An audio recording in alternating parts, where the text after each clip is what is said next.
All right, looks like we are live. We're going to do some quick Facebook tips. I've been traveling to do a race, 7.3 Memphis this weekend, so my tip of the week has been kind of pushed back to the end of the week, but hey, I'm still doing one. So I want to talk about, happened to me earlier this year, when you should actually bail on a race, when you should actually not do a race. Um, there are times when maybe it's appropriate, it's just not the right time to do a race. So I'll run through some quick little tips right here so you can kind of get an idea of maybe a barometer of when you should do a race, when you should pull the plug. Bigger the race, the harder to do not start. So when you're investing in like a 70.3 or a full Ironman or something like that, it's a little bit more difficult to just say, well, the storm's rolling in and it's going to rain, or there are possible storms could get delayed. Even though that may be a chance, when it's a larger race like that, they're going to pull out all the stops to try to make that race happen.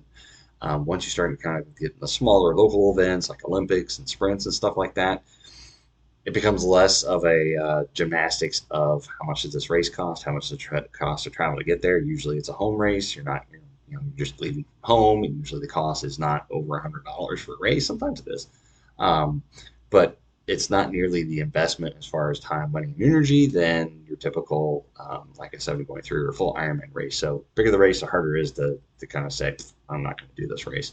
So you got to take that into consideration.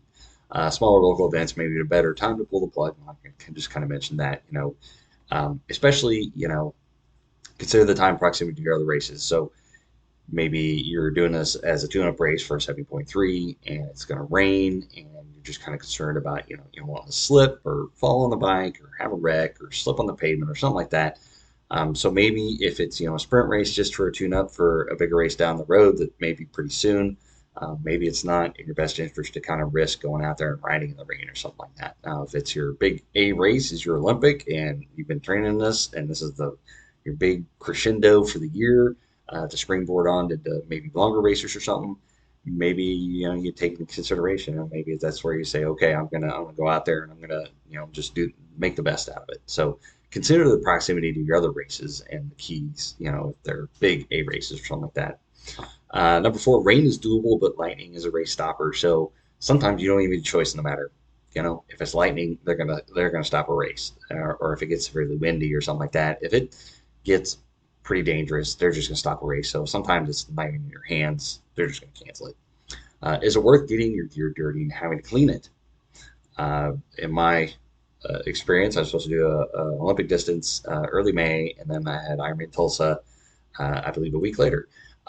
So it was raining, it was storming, it was lightning. We didn't know. We kept getting in. Well, we're going to push it off for an hour, and then we'll figure out what we're going to do. So I didn't want to sit around for an hour, not knowing what we're going to do, and then pavement was going to be wet. My bike was going to go nasty. I was going to have to clean it, make sure everything was tuned up and ready to go for my full Ironman race the weekend after. So for me, it just wasn't worth going out there and getting everything all dirty and gummied up, and then having to go back and clean it. So maybe, um, you know, if the race is further on down the road, you got more time to bring the bike home and clean it the next weekend or something like that. Maybe that makes a difference. But you got to think about, is it worth getting your gear all dirty and gross?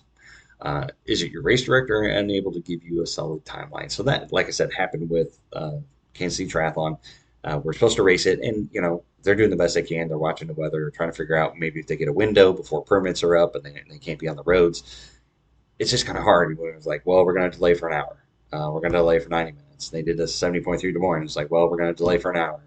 And they're delaying for 30 minutes and delaying for 45 minutes. And then finally they found a window to get us out there. And it's like, okay, be a transition, a transition open up at 7:30. Be there, get ready to go. So that's kind of hard, especially if it's local and you got other stuff going on.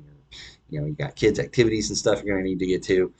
Maybe it's just like, I can't deal with the uncertainty, so I'm going to pull the plug on the race and go do a workout in the basement and then call it good. So maybe that's a good choice. Like seven wrecks in the rain are real. If it is raining, it just increases the chances. I mean, you can ride smart and kind of deflate your tires to get a little bit more traction out there a little bit.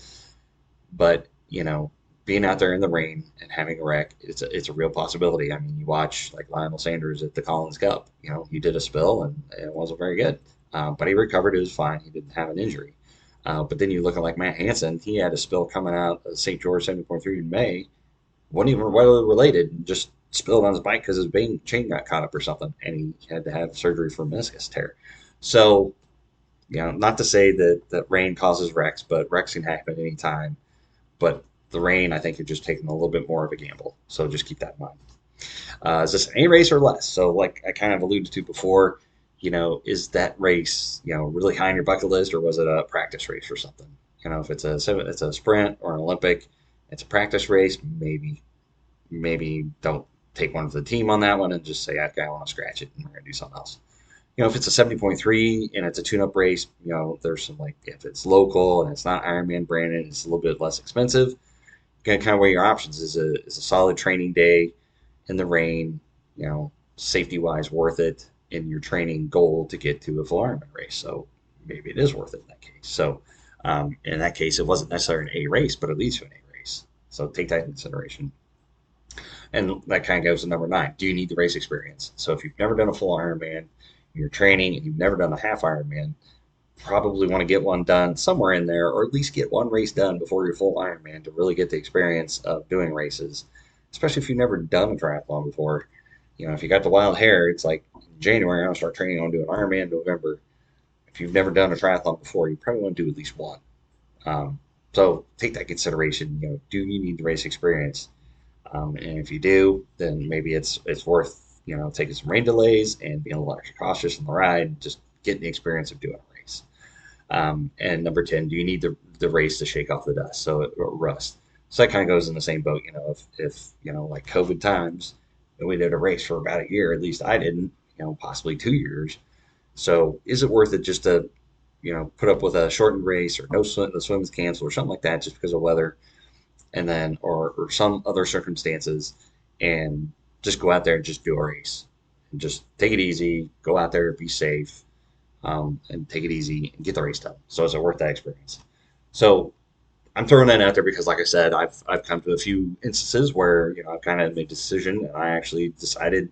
I've done that a couple times, where it just wasn't worth sitting around kind of waiting on time, and family activities were coming up, and it's just like I was planning on being done and to this and doing that, and it's not. This isn't a race. This isn't a expensive race, so not doing the race isn't going to really impact me, in regards to losing money necessarily. So you just got to kind of weigh all that stuff because sometimes, that's the right decision not to do a race. Or, are you injured? Did you have a wreck? There's stuff I didn't even talk about. So lots of things to consider out there. But at the end of the day, it is okay to take a DNS and not do the race if you got the right reasons and justifiable reasons. So hopefully that helps out. If you like to give a like on a video, if you got any other comments or suggestions, put them in the comments. If you're seeing this on YouTube, give a like there too. Give me a subscribe, hit the notification buttons, and you'll get notified whenever I post other videos up there. So hopefully this helps you out. Happy training out there, and we'll see you out on race day.